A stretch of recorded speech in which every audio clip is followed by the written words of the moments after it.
1, 2. Is this on?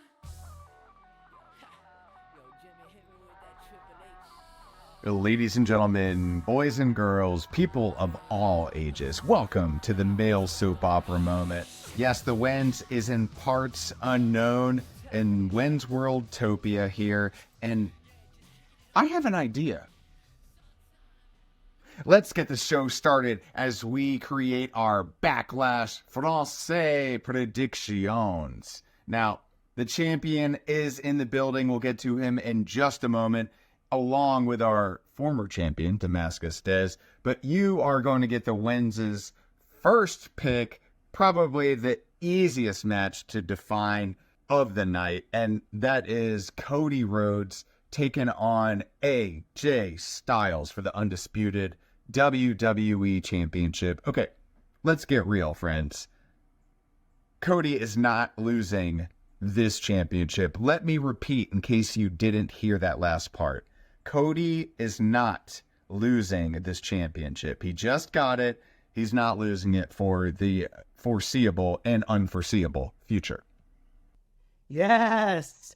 Once again, the Booch is here. The prediction champion, the recognized symbol of greatness, here to provide some Backlash predictions to prove once again why the Booch is the best prediction champion of all time.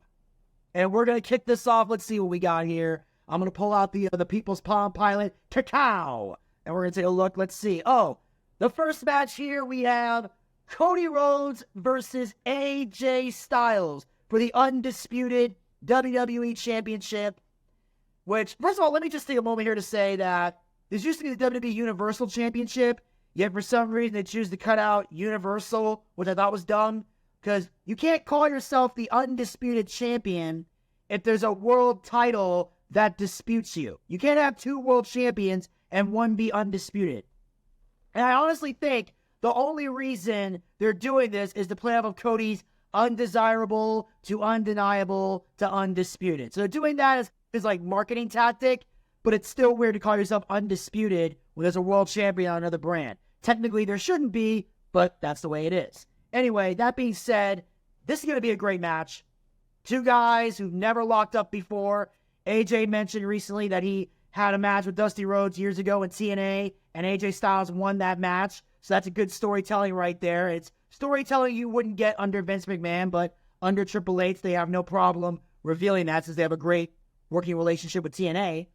But obviously it's a given. Cody's retaining the title. No disrespect to AJ Styles, but Cody just won the belt. He just finished the story. He's not going to be champion for a month. He's going to hold this for quite a while. In fact, I could probably see him dropping the belt maybe at WrestleMania 41. If they do decide to drop it sooner, it's going to be at a major Big Four event. And Backlash is not that. No disrespect, Cody Rhodes, he's retaining the prediction title. Hey everybody. So the first match is Cody Rhodes versus AJ Styles for the undisputed WWE Championship. Yes, Vinny, I know. Let it go. But no, seriously. Cody Rhodes, he's not losing the belt. AJ Styles has been the first person to challenge for multiple people's title reigns, and this is just another way of making the champion look good because AJ Styles can put on a phenomenal match with anybody. The match is going to be great, but Cody Rhodes is going to walk away with that title. No doubt in my mind. Yep, I'm glad we can all sort of agree on that first one. Match number 2, Damian Priest taking on Jey Uso. Damian, champion after cashing in at Mania. Will he retain the World Heavyweight Championship? And the Wens is here to tell you, abso-freaking-lutely he is. Main event is not that quite main event. He's not up to Damian Priest status. Priest just won this. Judgment Day is on the come up, and in no time soon are they going to be letting him lose this championship belt. And next here we have the other world title, the loser bracket number 2 championship. Damian Priest is defending against Jey Uso. All right, look, I like main event Jey. He's growing on me as a main eventer, somebody I can take seriously. But as great as it would be for Jey Uso to win the world title, I don't think they're going to put the belt on him. I think Damian's going to hold it for a little while longer while they still settle some things in the Judgment Day. I do see a potential Judgment Day breakup coming on, but I think Damian needs to be the champion in order for that to happen. Unless maybe Judgment Day accidentally costs him the championship, that could lead to a disintegration. But overall, I think Damian's going to be champ for a while. I know Triple H is a big fan of his, and I just don't see it ending anytime soon. So Damian Priest, he's retaining the title. Damian Priest versus Jey Uso. I gotta say, I didn't fully see this one coming. I mean, I guess it makes sense. But once again, this is a situation where the belt was just put on Priest. He's not going to lose it. Anybody who thinks that someone's going to win at Mania and then immediately lose the belt right afterwards, it just doesn't make sense. This is going to be another failed title shot for Jey, and I don't like it. I honestly think that Jey has plenty of people he could be in a rivalry with. Putting him in the title picture just for the sake of putting him in the title picture does not help him. It might help Damian by allowing him a win, but I don't see this working out well. But yeah, Damian Priest is going to win. He's going to walk out. He's still champion. Okay. Interesting. Match number 3. Here we go. Bayley taking on Naomi and Tiffany Stratton. It might be Tiff time. Huh? I wish. But let's get real. Bayley's not going to lose this. She just won it, guys. This is not a match that Bayley's going to lose. Now, I guess the question could come up, who takes the pin? Who? Because it's a triple threat, right? I believe that Tiffany Stratton takes the pin. And let's see, we got the triple threat match for the WWE Women's Championship. Bayley defends against Naomi and Tiffany Stratton in a triple threat match. Well, obviously it's a given here. I'm not a big fan of triple threat matches. I'm going to be brutally honest. I don't like them. Very rarely are they done well. If they're done properly, there very seldom are. It usually becomes a giant clusterfuck. And this is a tough one to call just for the simple fact that Bayley just won the belt. So I don't see a reason for her to drop it. However, Naomi's back. Obviously, we do something special with her. And I know Tiffany Stratton is over like Rover. She has, ever since the Elimination Chamber, she has gotten over with the crowd. So there is that part of me that thinks maybe they'll put the belt on her to establish her as a new champion. But I don't know if Tiffany's ready for that yet. I know she was a great NXT Women's Champion. She had a good rivalry with Becky Lynch, threw the belt off of her. But I don't know if they're ready to put the strap on her yet. And like I said, Bayley just won. So why would you take the belt off of her? It doesn't make any sense to end the reign that early. I'm going to go with Bayley to retain. I'm going to go with that here. Bayley versus Naomi versus Tiffany Stratton. Realistically, I don't think this match should be happening. I love, two of the three. Naomi's all right, but Bayley and Tiffany Stratton are doing phenomenal. Naomi has not been doing as well as I thought she should since her comeback. I feel like throwing Tiffany Stratton in here is just trying to push things a little bit faster.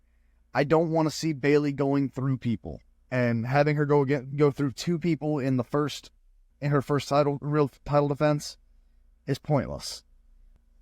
It's either they're going to end up running through the women's roster too quickly and it's going to get stale very quickly, or they're going to take the belt off her way too quickly. But we've got this match. I don't see Bayley losing it. This might be a time when the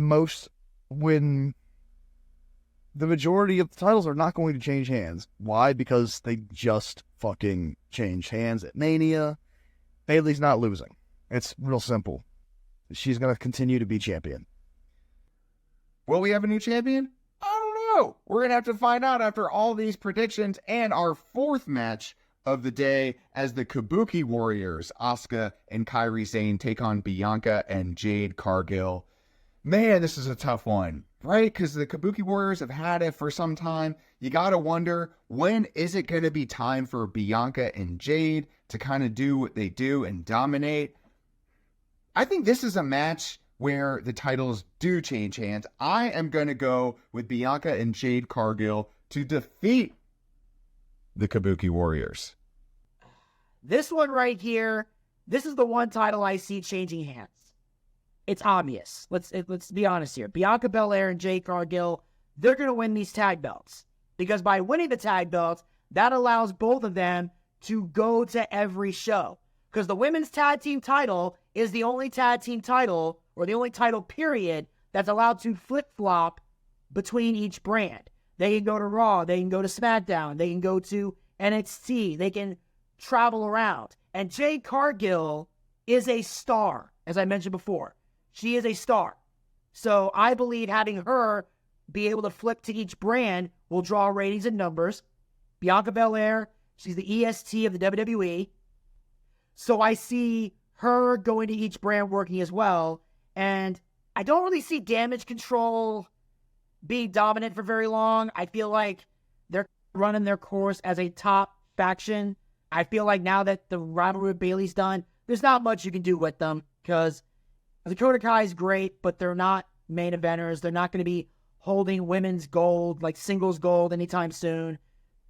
I think the Kabuki Warriors have run their course, and it's time for Bianca and Jade to win the belts and establish some star power to flip between the brands. I'm going with Bianca Belair and Jade Cargill.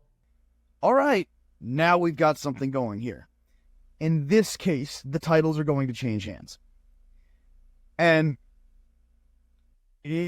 I don't want to, I'm not sure how I feel about Jade Cargill immediately getting a title after joining the roster. But at least it's a tag team opportunity. It'll allow her to showcase her time as a champion without putting the belt without putting a singles title on her. This will allow her to work with one of the best in the business, Bianca Belair. She will continue to grow her foundation. And yeah, Bianca and Jade are not going to lose here. The Kabuki Warriors are great, but they've had the titles for a while, and at least one of the sets of titles here has to change hands. I don't see any of the other ones changing hands. This one here, it's going to change hands. I feel like Jade's not going to lose this match. Bianca's not going to lose this match. This is a good way of keeping them both in a semi-main event picture without putting a world title back on either one of them. Asuka and Kairi Sane, they've got plenty of stuff going for them. They're not going anywhere. Them losing this is not going to be a big, terrible thing for them. So, yeah, Bianca and Jade, we're going to see new tag team champions. No doubt in my mind. All right, gentlemen, and our last match prediction of the pay-per-view extravaganza, Backlash Francais, is Randy Orton and Kevin Owens taking on Team Bloodline, Solo Sikoa and Tonga. This is a tough one, right? What are they going to do with the Bloodline? You know, what's the plan for Solo? What is the plan here? And I, for one, am not entirely sure. I believe that the Bloodline take the L here, and Randy Orton and RKO, get the win at Backlash. What say you guys? First off, let me just say, I'm shocked that Tama Tonga showed up. I honestly was expecting Jacob Fatu, because I know he signed with WWE. So to see Tama Tonga show up was epic. Obviously, Jacob Fatu, he's somebody that's going to be coming in later. And I like what Solo Sikoa is doing with the Bloodline. I like that he's wearing a suit now. He's being taken more seriously. We got Paul Heyman kind of being held hostage. So it looks really weird to see that dynamic and see Paul now all of a sudden uncomfortable because Solo's kind of making his own rules. The only thing I find odd about this is Solo talking about losses matter and things having to change and kicking out Jimmy Uso for that, having him kicked to the curb, when Solo has been on a losing streak ever since he beat John Cena. Like, he beat John Cena and nothing positive has come from it. He's continued to be an enforcer. He hasn't racked up any wins. And the thing is, they could have had him rack up some wins. Beat up some fucking jobbers. Like, get him established as a badass again, because he just beat John Cena in a pretty decisive fashion. Granted, Cena controlled the beginning of the match, but once Solo regained control, he kept it and then just slaughtered John Cena. And they've done nothing with that. So it's hard to take Solo seriously right now as a badass and establishing change. Like, this would have been done a lot better if Solo had an undefeated streak, or at least had a good winning streak on him. That would have helped. So it's hard to take it seriously. But I see Solo and Tama Tonga getting the win and establishing themselves as a new dominant faction with the Bloodline, because Kevin Owens and Randy Orton do not need the win. I'm going to go with the Bloodline to win this match and beat Randy Orton and Kevin Owens. Randy Orton, Kevin Owens. I love this tag team. RKO. It's beautiful. It's simple. They're just, at this point, Randy's just trying to have fun. He's enjoying the end stages of his career. He doesn't have a ton of time left. We all know that. There's no title on the line here. It's literally just Randy getting his comeuppance on the Bloodline and Kevin Owens getting his comeuppance on Solo and Tama Tonga. This one is a tough one. Randy has been on a bit of a roll. He hasn't lost a singles match since his return. At least not a one-on-one. He's not taking a pin or a submission. I don't think he's going to take this pin. I'm pretty sure we're going to see KO get pinned. Because I've been saying it. Solo needs to be stacking wins. And Tama Tonga, he needs to be solidified as Solo's new enforcer. The Bloodline has to win here to solidify Solo's new role and Tama Tonga's debut. So, yeah. Randy and KO, they have to take this loss. But, it's not going to be too big of a deal. Yeah. Yes, that's right. And we will never, ever leave without saying a few key catchphrases. One of which is, have a nice day. Bye. Later, bitches.